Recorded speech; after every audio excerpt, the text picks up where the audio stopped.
BJP क्या करती है और उनको क्या करना है, हमें इससे कोई मतलब नहीं है। वो अगर शक्ति तंत्र का इस्तेमाल करते हुए कोई बिल पास करते हैं तो तारीख याद रखेगी। मसला साफ है कि लोकतंत्र की लड़ाई शक्ति तंत्र वालों से है। अगर कोई आदमी अपनी पूरी ताकत और पूरी कुव्वत और मेजॉरिटी का इस्तेमाल संविधान को डिस्ट्रॉय करने के लिए करता है तो ये खतरा सिर्फ मुसलमानों के लिए नहीं है, ये पूरे देश के लिए है। निशन हो रहा है और संविधान और दस्तूर के खिलाफ इस बिल को टेबल करने की कोशिश की गई है। और आज अगर वो बिल जेपीसी के पास गई है तो बिकॉज ऑफ चंद्रबाबू नायडू साहब। बहुत सारे एमपीज ऐसे हैं जिन्होंने 17 मीटिंगों में सिर्फ 4 में अटेंड की है, किसी ने सिर्फ 8 में अटेंड की है।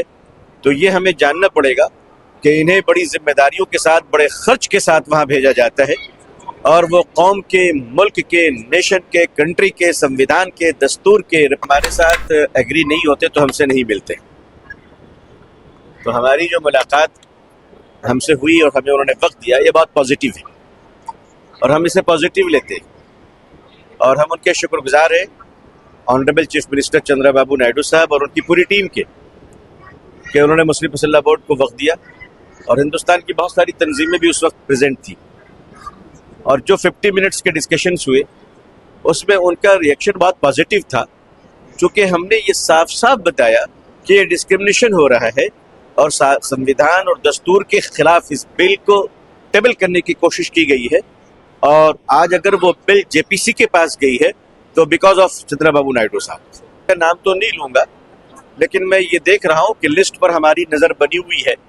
बहुत सारे एमपीज ऐसे हैं जिन्होंने 17 मीटिंगों में सिर्फ 4 में अटेंड की है, किसी ने सिर्फ 8 में अटेंड की है।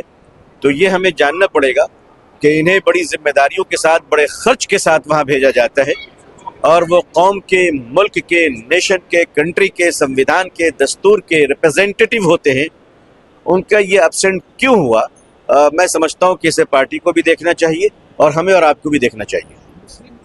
अभी शुरू हुआ है और सितंबर और अक्टूबर 2 ही महीने मिले हैं और ये मुल्क हमारा, अल्लाह का शुक्र है, बहुत बड़ा है।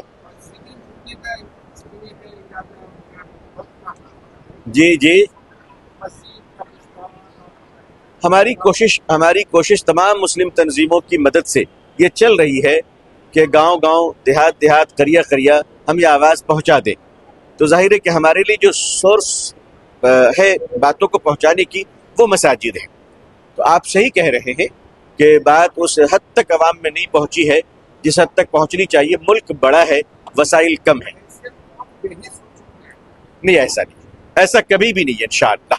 बालाए ताक रख के क्या एक साथ नहीं, बालाए ताक नहीं, मसलक को हाथ में रख के भी काम किया जा सकता है। अपने अपने मसलक पे रहते हुए दूसरे मसलक का एहतराम किया जा सकता है। आइए हम इसी बात पर इत्तेहाद कर लें कि हमें इख्तलाफ है, तमाम मसलके मोहतरम हैं, तमाम मसलके काबिल एहतराम हैं और मैं एक मसलक पर चलता हूँ, मैं एक मसलक को मानता हूँ और अपने मसलक पर चलते हुए दूसरे मसलक का एहतराम करता हूँ। तो किसी भी मसलक को ये ना कहा जाए कि वो मुनासिब नहीं है। हम ये कहते हैं कि मिल्लत बचेगी तो मसलक भी बचेगी, दीन बचेगा तो मसलक भी बचेगा। बी और प्लान ए का कोई मसला नहीं है। मसला साफ है कि लोकतंत्र की लड़ाई शक्ति तंत्र वालों से है। अगर कोई आदमी अपनी पूरी ताकत और पूरी कुव्वत और मेजॉरिटी का इस्तेमाल संविधान को डिस्ट्रॉय करने के लिए करता है तो ये खतरा सिर्फ मुसलमानों के लिए नहीं है, ये पूरे देश के लिए है। हमारे सिख भाइयों के लिए है, हमारे क्रिश्चियन भाइयों के लिए है, बौद्धिस्ट भाइयों के लिए है, भारत के करोड़ों हिंदू भाइयों के लिए है जिनके मौलिक अधिकारों का हनन हो जाएगा। लिहाजा प्लान ए और बी का कोई मसला नहीं है। हमें दीन भी बचाना है, देश भी बचाना है।